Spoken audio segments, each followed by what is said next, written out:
ये जो मियोसिस की शुरुआत की थी यूगोनिया ने, उसे अरेस्ट कर दिया जाता है, मतलब रोक दिया जाता है। तो जैसा कि आपको पता है कि हाइपोथैलेमस हमारे यहाँ GnRH रिलीज करता है, गोनेडोट्रोपिन रिलीजिंग हार्मोन रिलीज करता है। ऐसे ही छोटे छोटे वीडियोस के साथ हम मिलते रहेंगे और आप पढ़ते रहिएगा। इस मियोसिस के रिजल्ट में होता क्या है, हमारे यहाँ बनता है सेकेंडरी oocyte। लेकिन याद रहे कि सेकेंडरी oocyte स्टेज में ही ओवरी से रिलीज हो जाता है, लेकिन उस मियोसिस को रोक दिया जाता है, अरेस्ट कर दिया जाता है मेटाफेज सेकेंड स्टेज में मियोसिस के। यही एग्जाम या कंपटीशन में सक्सेसफुल होने का सबसे बेहतर तरीका होता है। हेलो रॉक स्टार्स, तो स्वागत है आपका infinity learn by Shri Chaitanya. और जैसा कि आपको पता है कि इस 10 मिनट में हम 4 नंबर सिक्योर करेंगे, और हम कर भी रहे हैं और आप पढ़ भी रहे होंगे। तो ऐसे ही पढ़ते रहिए। अच्छे अच्छे इंपॉर्टेंट जो टॉपिक्स हैं, जहां पे भी आपको समस्या होती है, ऐसे टॉपिक्स को हम बहुत छोटे छोटे वीडियोस में, बहुत छोटे छोटे पॉइंट्स में कवर करते रहेंगे। तो हमारा प्रेशर या वर्डन जो होता है लास्ट टाइम के लिए, या किसी बच्चे का कोई क्वेश्चन किसी पर्टिकुलर पार्ट में फंस रहा है, किसी पर्टिकुलर पार्ट में उसे प्रॉब्लम फील हो रही है कि नहीं सर इस टॉपिक मुझे नहीं समझ में आया इस चैप्टर से, तो उसके लिए वीडियो काफ़ी बेनिफिशियल होता है। तो इसी पर्पज से हमने ये बनाया है। तो अगले 10 मिनट में मैं आपको इंश्योर करूंगा कि भैया आपका एक दो क्वेश्चन जो भी ह्यूमन रिप्रोडक्शन से oogenesis वाले पार्ट से पूछा जाता है, उसमें आपको कोई प्रॉब्लम या कोई हेजिटेशन ना हो। ऐसे ही छोटे छोटे वीडियोस के साथ हम मिलते रहेंगे और आप पढ़ते रहिएगा। तो आज का जो टॉपिक है हमारा डिस्कस करने का है oogenesis। अब हमने पिछले टॉपिक में स्पर्मेटोजेनेसिस का जिक्र किया था। हमने बताया था formation of sperm is known as spermatogenesis. तो जैसा कि हम पहले से ही जान रहे हैं कि भैया अगर हम oogenesis बोल रहे हैं, oogenesis बोल रहे हैं, तो oogenesis मतलब क्या होता है? Formation of egg. अगर हम नॉर्मल भाषा में बोले तो एग के फॉर्मेशन की प्रक्रिया को हम क्या बोलेंगे? oogenesis बोलेंगे। और एग बनता कहां होगा? तो एग बनता है हमारे यहां फीमेल्स में, फीमेल में एग बनता है, और इसी की प्रोसेस को हम बोलते हैं क्या? oogenesis। और बनता कहां पे है? तो ओवरी में बनता है। हम बोलते हैं कि हमारे यहाँ ओवरी जो होती है फीमेल्स में, वो प्राइमरी रिप्रोडक्टिव ऑर्गन होती है। क्योंकि हम प्राइमरी रिप्रोडक्टिव ऑर्गन कहाँ यूज करते हैं? जहां पे हमारे यहाँ गोनेड्स बनते हैं, जहां पे हमारे यहाँ क्या बनते हैं? गैमीट्स बनते हैं, प्राइमरी रिप्रोडक्टिव ऑर्गन। तो हमारे यहाँ जो भी हम oogenesis पढ़ रहे होंगे, हम oogenesis देखेंगे कि हमारे यहाँ ओवरी में हो रहा होगा। अब हम बात करें कि ओवरी में कहाँ हो रहा होगा, तो थोड़ा सा एक मोटा मोटी डायग्राम बना के देखें हम। तो ओवरी में हमारे जो जर्म सेल होती है, ओवरी में जो जर्म सेल होती है, वो जब फीमेल बेबी मदर के वुम्ब में होती है, तभी क्या करती है? डिवाइड करती है, और डिवाइड करके बहुत सारी oogonia बनाती है। बहुत सारी क्या बनाती है? oogonia बनाती है। चलिए हमने यहाँ oogonia लिख लिया, oogonia लिख लिया, बहुत सारी oogonia बनाती है। और ये जो oogonia बन जाती है, तो यही oogonia मदर के वुम्ब में रहते हुए ही स्टार्ट करती है अपना प्राइमरी या फर्स्ट मियोटिक डिवीजन, यानी पहले बना हमारा oogonia। अच्छा, जो ये oogonia हम जिक्र कर रहे हैं, उसकी पोलाइडी अगर हम देखें तो 2n होगी। उसकी पोलाइडी अगर हम देखें तो 2n होती है। अब ये oogonia जो बन गई है फीमेल जर्म सेल के द्वारा, ये oogonia स्टार्ट करती है अपना first meiotic division, starts first meiotic division, first meiotic division, first meiotic division start करती है हमारी oogonia। स्टार्ट लिखा है हमने कंप्लीट नहीं लिखा। फर्स्ट मियोटिक डिवीजन स्टार्ट तो करती है, बट अरेस्ट हो जाता है, बट अरेस्टेड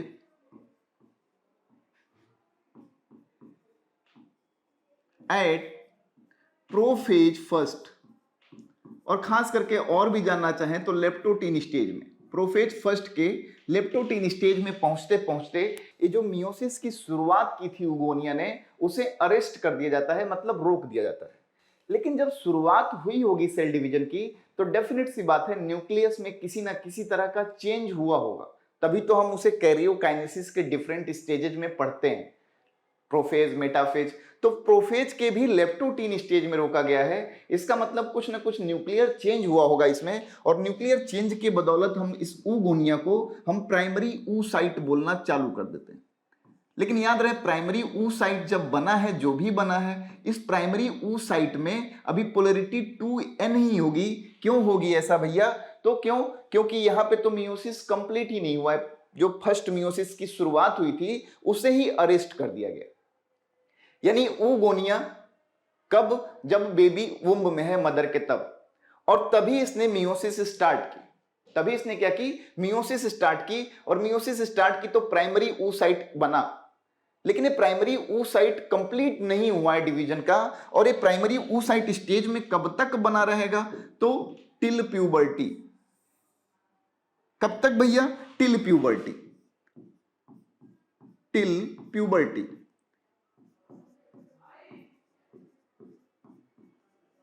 यानी फीमेल बेबी के पैदा होने से पहले मदर के वुम्ब में ही oogonia बनेगा, और यही oogonia वुम्ब में ही क्या करेगा? अपना मियोसिस स्टार्ट करेगा। लेकिन उस मियोसिस को रोक दिया जाएगा। और रोक दिया जाएगा किस में? रोक दिया जाएगा तो प्रोफेज फर्स्ट ऑफ मियोसिस में रोक दिया जाएगा। उस स्टेज में जो स्ट्रक्चर हमें मिल रहा होगा उसे हम प्राइमरी oocyte बोल रहे हैं। और ये प्राइमरी oocyte स्टेज तक कब तक रहेगा? तो टिल प्यूबर्टी। अब प्यूबर्टी पे ऐसे क्या चेंजेज होंगे? तो जैसा कि आपको पता है कि हाइपोथैलेमस हमारे यहाँ GnRH रिलीज करता है, गोनेडोट्रोपिन रिलीजिंग हार्मोन रिलीज करता है। गोनेडोट्रोपिन रिलीजिंग हार्मोन जब आता है तो उसके रिस्पेक्ट में हमारे यहाँ interior pituitary follicular stimulating hormone और ल्यूटिनाइजिंग हार्मोन रिलीज करती है। यही जब फॉलिकुलर स्टिमुलेटिंग हार्मोन आता है तो हमारे प्राइमरी oocyte में ग्रोथ स्टार्ट कराता है। जब हम प्राइमरी oocyte बोल रहे हैं तो ये हम केवल न्यूक्लियस के बेसिस पे बोल रहे हैं, न्यूक्लियस को ही बोल रहे हैं, जबकि ये एग्जिस्ट करता है in the form of primary follicle. यही प्राइमरी फॉलिकल में ग्रोथ होता है, बनता है सेकेंडरी फॉलिकल। जैसे जैसे जो ग्रेनुलर सेल होती हैं, जो ग्रेनुलोसा सेल्स होती हैं, उनकी नंबर बढ़ती चली जाती है। लेकिन फिर भी हम oogenesis के कॉन्टेक्स्ट में ऐसे ही पढ़ते हैं। तो टिल प्यूबर्टी यानी प्यूबर्टी के आने पे जब FSH आता है, जब फॉलिकुलर स्टिमुलेटिंग हार्मोन आता है, तो ये रुके हुए जो हमारा मियोसिस का स्टेज है, जो अरेस्ट किया गया था कहां पे? प्रोफेज फर्स्ट ऑफ मियोसिस में, उसे ही कंप्लीट कराता है। यानी मियोसिस फर्स्ट कंप्लीट होता है। Meiosis first completed. अब जब मियोसिस फर्स्ट कंप्लीट होता है तो सिंपल सी बात है, मियोसिस के बारे में हमें इतना पता है कि मियोसिस को हम रिडक्शनल डिवीजन बोलते हैं। इस मियोसिस के रिजल्ट में होता क्या है? हमारे यहां बनता है सेकेंडरी oocyte। क्या बनता है भैया? सेकेंडरी oocyte बनता है।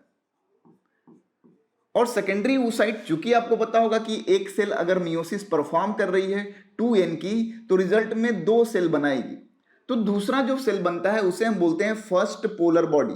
बहुत अजीबो गरीब तरह के सवाल पूछे गए हैं, याद रहे। अब फर्स्ट पोलर बॉडी कहां बन रहा होगा भैया? तो जो भी फीमेल बेबी है उसके ओवरी में ही बन रहा होगा। उसके ओवरी में ही तो बन रहा होगा प्यूबर्टी के बाद। ठीक, फर्स्ट पोलर बॉडी कहां बना? ओवरी में बना। क्वेश्चन यहीं से रिलेट करता है आपका। ये है फर्स्ट पोलर बॉडी और सेकेंडरी oocyte। नोट करते चलिएगा तो आपको बहुत बेनिफिट मिलेगा। ये कहां बना? ओवरी में बना है। कई बार ये सवाल पूछा गया, इसलिए मैं बार बार मेंशन कर रहा हूं। ओवरी में बना है फर्स्ट पोलर बॉडी। अब जब सेकेंडरी oocyte बन गया तो ये सेकेंडरी oocyte, चूंकि आपको पता होगा कि मियोसिस हमारे यहां 2 स्टेजेज में कंप्लीट होता है, meiosis first and meiosis second. याद रहे, फर्स्ट पोलर बॉडी की अगर पोलैरिटी हम देखें तो N होगी, और जो सेकेंडरी oocyte है इसकी पोलैरिटी देखें तो ये भी N होगी। सवाल इससे भी रिलेट करके आपसे पूछा गया है।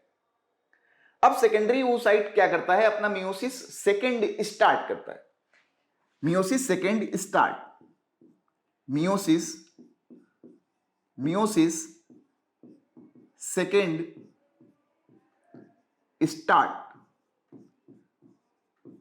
स्टार्ट तो करता है बट अरेस्ट कर दिया जाता है। But arrested at metaphase second. Metaphase second पे क्या होता है? हम इसे रोक देते हैं। मेटाफेज सेकेंड पे ये अरेस्टेड हो जाता है, यानी मियोसिस कंप्लीट नहीं हो पाता है। कब तक कंप्लीट नहीं होता है? तो कंप्लीट नहीं होगा ये मियोसिस। कब तक नहीं होगा? जब तक कि स्पर्म नहीं आएगा। स्पर्म अगर आता है तो ये मियोसिस कंप्लीट करेगा और मियोसिस कंप्लीट कराने में मदद करेगा। अगर स्पर्म आया तो मियोसिस कंप्लीट होगा, याद रहे। और इसका वजह ये है लॉजिकल कि स्पर्म के पास जो प्रॉक्सिमल सेंट्रियोल होता है इसके यहां, वो हेल्प करता है मियोसिस को कंप्लीट कराने में। तो सिंपल सी बात है, जो सेकेंडरी oocyte है वेट करेगा किस स्टेज में, मेटाफेज स्टेज में ही, चूंकि इसके मियोसिस सेकेंड को अरेस्ट किया गया है तो ये सेकेंडरी oocyte वेट करता है स्पर्म के आने का। याद रहे कि अगर स्पर्म आएगा तभी मियोसिस कंप्लीट होगा, अदरवाइज यहां मियोसिस कंप्लीट नहीं होगा, ये सेकेंडरी oocyte डिजनरेट कर जाएगा और वही लीड करेगा किसको, मेंस्ट्रुएशन को। लेकिन अगर स्पर्म आएगा तो स्पर्म के प्रॉक्सिमल सेंट्रियोल का यूज करके ये सेकेंडरी oocyte जो हमारा, जिसका कि मेटाफेज सेकेंड में हमारा रोका गया था मियोसिस, वो कंप्लीट करेगा और बनाएगा क्या, ओवम बनाएगा। लेकिन याद रहे कि सेकेंडरी oocyte स्टेज में ही ओवरी से ये रिलीज हो जाता है और फैलोपियन ट्यूब में पहुंच जाता है। फैलोपियन ट्यूब में पहुंच जाता है और फैलोपियन ट्यूब कहां का हिस्सा है भैया, तो फैलोपियन ट्यूब तो हिस्सा है हमारे यूट्रस का। तो जो सेकेंडरी oocyte जब हमारा मियोसिस कंप्लीट करता होगा तो ओवम तो बनाता होगा, डेफिनेट सी बात है, लेकिन इस ओवम की पोलरिटी n हो गई। लेकिन जो दूसरी बॉडी बनती है उसे हम कहते हैं सेकेंड पोलर बॉडी। अब ध्यान रहे कि अगर आपसे पूछा जाए कि सेकेंड पोलर बॉडी कहां बनती है, क्वेश्चन तो बड़ा अजीब लगेगा आपको कि भैया सेकेंड पोलर बॉडी पूछा क्यों जा रहा है। तो याद रहे इसके पीछे लॉजिकल रीजन ये है कि सेकेंड पोलर बॉडी तभी तो बनेगा जब स्पर्म की मुलाकात हुई होगी, अदरवाइज सेकेंड पोलर बॉडी का तो हम जिक्र भी ना करेंगे। क्यों? क्योंकि ये तो इसी स्टेज में स्पर्म के इंतजार में ही डिजनरेट हो जाएगी, क्योंकि मियोसिस कंप्लीट तभी होगा जब स्पर्म से मुलाकात होगी, और स्पर्म से मुलाकात होगी तो यही सेकेंडरी oocyte अपना मियोसिस कंप्लीट करके ओवम बनाएगी और सेकेंड पोलर बॉडी बनाएगी। तो अगर आपसे कोई पूछता है सवाल कि सेकेंड पोलर बॉडी कहां बनता है, तो याद रहे आप हमेशा आंसर करेंगे यूटेरस में।